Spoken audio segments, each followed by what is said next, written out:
آج کا ہمارا جو ٹاپک ہے وہ ہے والدین کے حقوق کے بارے میں۔ اسلام کے معاشرتی نظام میں خاندان کی بنیادی حیثیت ہے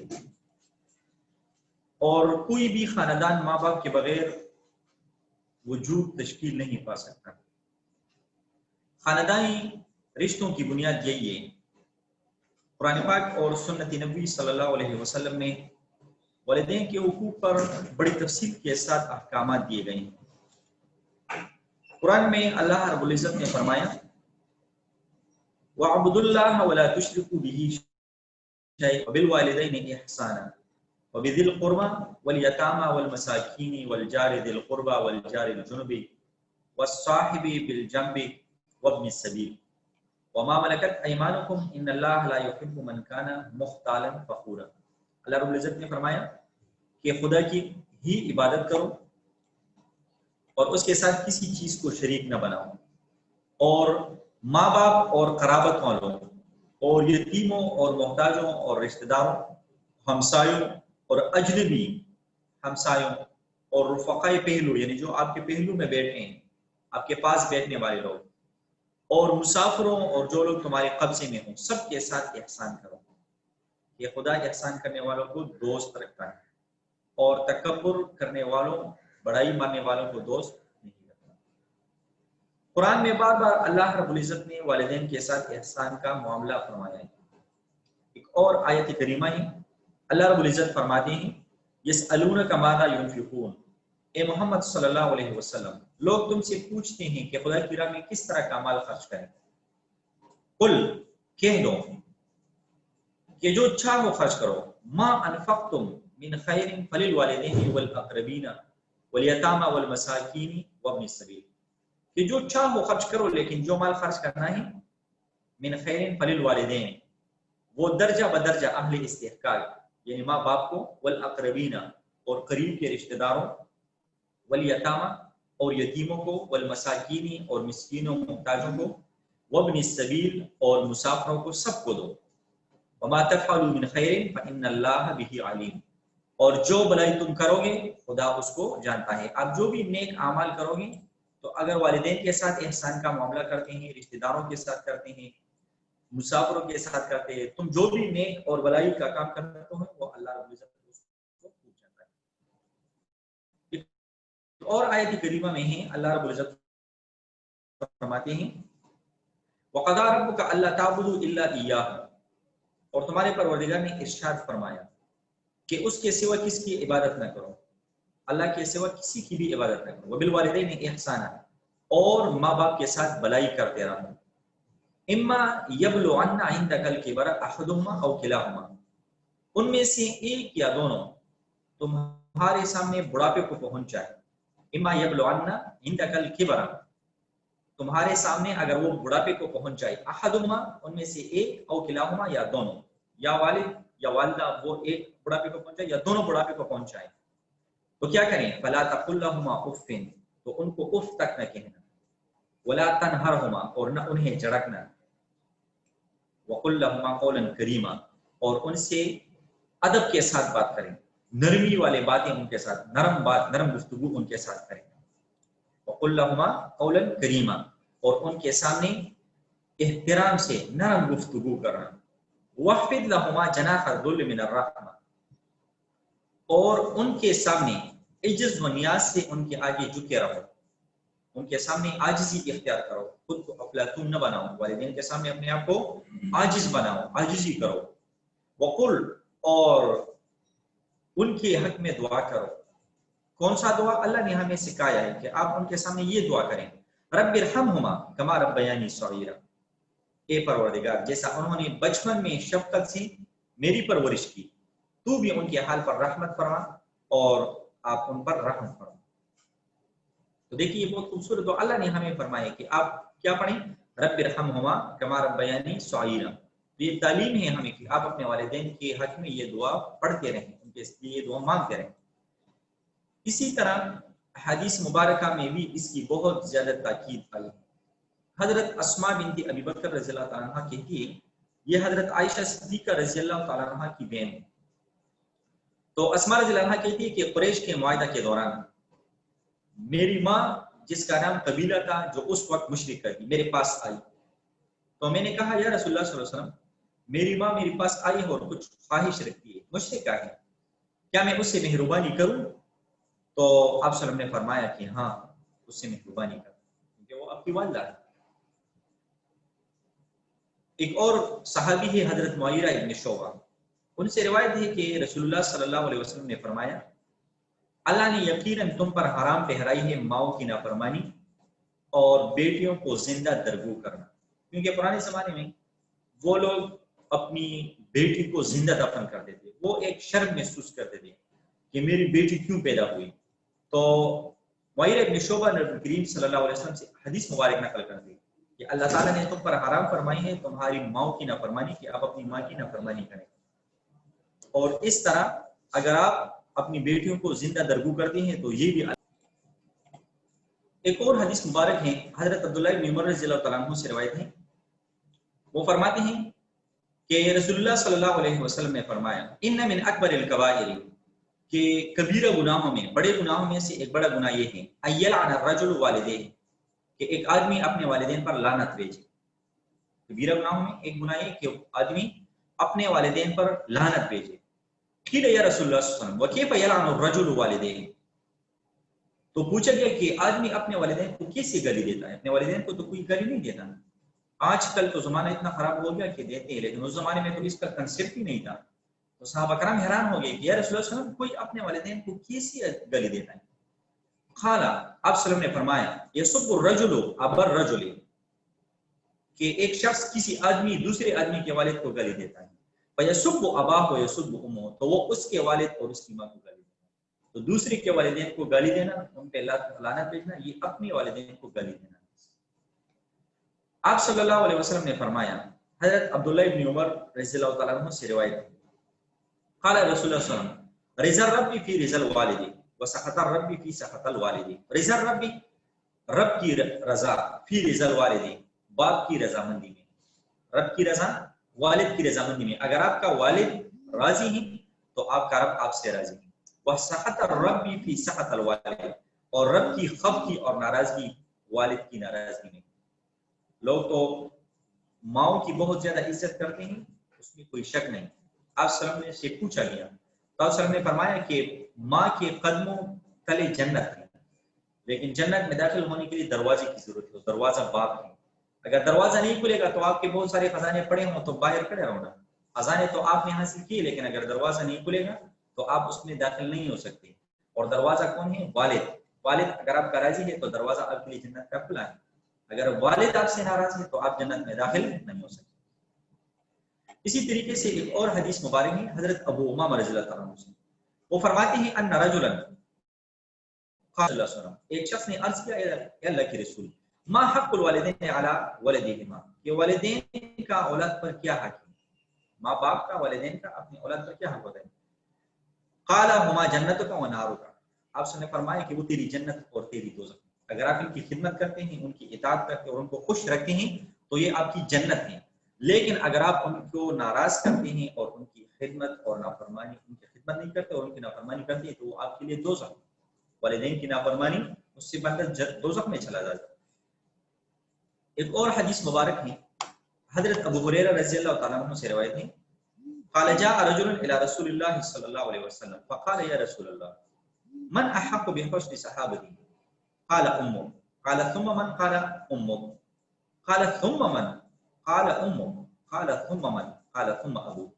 ابو ہریرہ رضی اللہ تعالیٰ عنہ سے روایت ہے کہ ایک آدمی نے عرض کیا یا رسول اللہ صلی اللہ علیہ وسلم میرے حسن سلوک کا سب سے زیادہ حقدار کون ہے؟ فرمایا تمہاری ماں. قال امک کہ تمہاری ماں. پھر بولا کون؟ اس کے بعد پھر فرمایا تیری ماں. بولا پھر کون؟ فرمایا تیری ماں. چوتھی بار پھر پوچھا کہ جی پھر کون؟ فرمایا تیرا باپ. تو اس سے مراد یہ نہیں ہے کہ آپ کے والد کا آپ پہ حق کم ہے, لیکن ماں چونکہ وہ مزاج سے نازک ہوتی ہے, والدین میں سختی ہوتی ہے, باپ میں سختی ہوتی ہے, وہ اتنی جلدی بچے سے ناراض نہیں ہوتا, لیکن جب ایک دفعہ ناراض ہو جائے تو پھر رب بھی ناراض ہوتا ہے. اور ماں کا مزاج ایسا ہوتا ہے کہ ماں چھوٹی چھوٹی باتوں پہ ناراض بھی ہوتی ہے اور چھوٹی چھوٹی باتوں پہ خوش بھی ہوتی ہے. تو ماں کی درجے کو 3 دفعہ اس لیے اللہ کے رسول صلی اللہ علیہ وسلم نے ذکر کیا کہ ماؤں کی مزاج بہت نازک ہوتی ہے اور ان کا بہت زیادہ خیال رکھنے کا حکم دیا گیا ہے کہ آپ اپنی ماؤں کا بہت زیادہ خیال رکھیں. والدین کے ساتھ حسن سلوک اور ان کی اطاعت بیک وقت نیکی بھی ہیں کہ اللہ رب العزت نے ہمیں اس کا حکم دیا ہے، اور معاشرتی خوبی بھی ہے. ان کی اطاعت سے معاشرے میں یکجہتی اور ہم آہنگی پیدا ہوتی ہے کہ اگر آپ اپنے والدین کی عزت کرتے ہیں اور ان کے ساتھ حسن سلوک کرتے ہیں اور ان کی اطاعت کرتے ہیں تو معاشرے میں یکجہتی پیدا ہوتی ہے اور ایک ہم آہنگی پیدا، معاشرہ پرسکون ہوگا. جبکہ ان کے ساتھ بدسلوکی کے نتیجے میں نافرمانی کی فضا عام ہوگی، پھر لوگوں میں نافرمانی ہوگی. اور یہ بات یاد رکھیں، اللہ کے یہاں ایک قاعدہ ہے، اللہ کا ایک قانون ہے. بندہ گناہ تو کرتا ہے، توبہ نکالتا ہے، اللہ معاف فرما دیتا ہے. توبہ نہیں کرتا تو دوزخ میں آخرت میں اس کو اس کا سزا ملے گا. لیکن اللہ کا ایک قانون ہے کہ والدین کی نافرمانی یہ ایسا کبیرہ گناہ ہے کہ اللہ رب العزت کو بندے کو تب تک موت نہیں دیتا جب تک کہ والدین کی نافرمانی والے بندے کو اس کی نافرمانی کا سزا دنیا میں نہ ملے. یہ ثابت ہیں واقعات سے اور تجربات سے کہ جو بھی بندہ اپنے والدین کی نافرمانی کرتا ہے اس کو تب تک موت نہیں آتی جب تک کہ اللہ اس نافرمانی کا بدلہ اسے دنیا میں نہ دے. بہت زیادہ آپ لوگ دیکھیں معاشرے میں گھومے پھریں، ہمارے اپنے علاقے میں کئی والدین کو ہم نے دیکھا کہ بچوں نے ان کو گریبان سے پکڑ رکھا. تو ہمارے بڑے بزرگ جو ہیں وہ ہمیں یہ کہتے ہیں کہ جس والد کو آج اپنے بیٹے نے گریبان سے پکڑا اسی والد نے اپنے والد کو گریبان سے پکڑا. جس والد کو آج گالی پڑتی اسی والد نے اپنے والد کو گالی دی. اور جس طرح تو یہ ایک قانون ہے، ایک سرکل ہے. باقی گناہ تو اللہ معاف فرما دیتا ہے، اگر معاف نہ بھی کرے تو دنیا میں کم از کم بندے پہ پردہ ڈالا جاتا ہے، بندے کو دنیا میں کچھ نہیں کہا جاتا. لیکن والدین کی نافرمانی اور والدین کو تکلیف دینا یہ ایسا گناہ ہے کہ بندے کو تب تک موت نہیں آتی کہ جب تک اللہ رب العزت والدین کی نافرمانی کی سزا بندے کو دنیا میں نہ دے. اللہ ہمیں والدین کی نافرمانی سے. اب ضرورت اس بات کی ہے کہ والدین کے حقوق سے آگاہی حاصل کی جائے. ہمیں اپنے والدین کے حقوق کو پہچاننا ہے کہ ہمارے والدین کے ہم پہ کیا حقوق ہیں، اور اس سے دنیا اور آخرت میں پھر ہماری کامیابی ہے. دنیا بھی ہماری اچھی ہوگی اور آخرت میں بھی ہمیں کامیابی ملے گی. والدین کے حقوق کے بعد حقوق العباد میں دوسری جو حق آتی ہے وہ اولاد کے حقوق ہیں. اسلام کے معاشرتی نظام میں تمام اکائیاں ایک دوسرے کے ساتھ مربوط ہیں اور یہ اخلاقی ماحول کو قائم رکھنے کا ایک ذریعہ ہے. اسلام اگر ایک طرف والدین کے ساتھ حسن سلوک کی تعلیم دیتا ہے تو دوسری طرف والدین کو بچوں کے حقوق سے بھی آگاہ کرتا ہے کہ آپ کے بچوں کی بھی آپ کے حقوق ہیں، چونکہ اولاد مستقبل کے معمار ہیں، اس لیے بچوں کی تربیت اور بھی زیادہ اہمیت اختیار کر جاتی ہے. اسلام تربیت اور حقوق کے حوالے سے لڑکے اور لڑکی میں کوئی تفریق نہیں کرتا، لیکن بدقسمتی سے اس کو ہم بدقسمتی کہتے ہیں کہ ہمارے معاشرے میں یہ قباحت سرایت کر چکی ہے اور عام طور پر دیکھا گیا ہے کہ لوگ لڑکے اور لڑکی کی تربیت میں ناانصافی سے قابل ہیں. تو اس حوالے سے ایک ڈاکٹر اور ایک معالج کی خصوصی ذمہ داری بنتی ہے کہ وہ معاشرہ کے عام لوگوں کے درمیان آگاہی پیدا کرنے کے لیے حتی الوسع کوشش کرے کہ اولاد میں چاہے لڑکا ہو یا لڑکی ایک جیسا سلوک رکھے. اس کے سامنے ہمیشہ اللہ تعالیٰ کے فرمان اور رسول اللہ صلی اللہ علیہ وسلم کی تعلیمات پیش نظر رکھنی چاہیے. اللہ رب العزت فرماتے ہیں قرآن عظیم الشان میں قل تعالوا اتل ما حرم ربکم علیکم الا تشرکوا به شیئا وبالوالدین احسانا ولا تقتلوا اولادکم من املاق نحن نرزقکم وإیاهم ولا تقربوا الفواحش ما ظهر منها وما بطن ولا تقتلوا النفس التي حرم الله الا بالحق ذلكم وصاكم به لعلكم تعقلون. قل کہو تعالوا کہ آؤ اتل ما حرم ربکم میں تمہیں وہ چیز پڑھ کر سناؤ کہ تمہارے پروردگار نے تم پر حرام کی. وہ کیا چیز ہے؟ اللہ تشرکوا به شیئا، کہ اس کی نسبت اللہ نے اس طرح ارشاد فرمائی کہ کسی چیز کو خدا کا شریک نہ بنانا. اللہ تشرکوا به شیئا کہ اللہ کے ساتھ کسی بھی چیز کو شریک نہ بنانا. وبالوالدین احسانا اور ماں باپ سے اچھا سلوک کرتے رہنا. وبالوالدین احسانا ماں باپ سے بدسلوکی نہ کرنا بلکہ ماں باپ کے ساتھ اچھا سلوک کرنا. ولا تقتلوا اولادکم من املاق اور ناداری کے اندیشے سے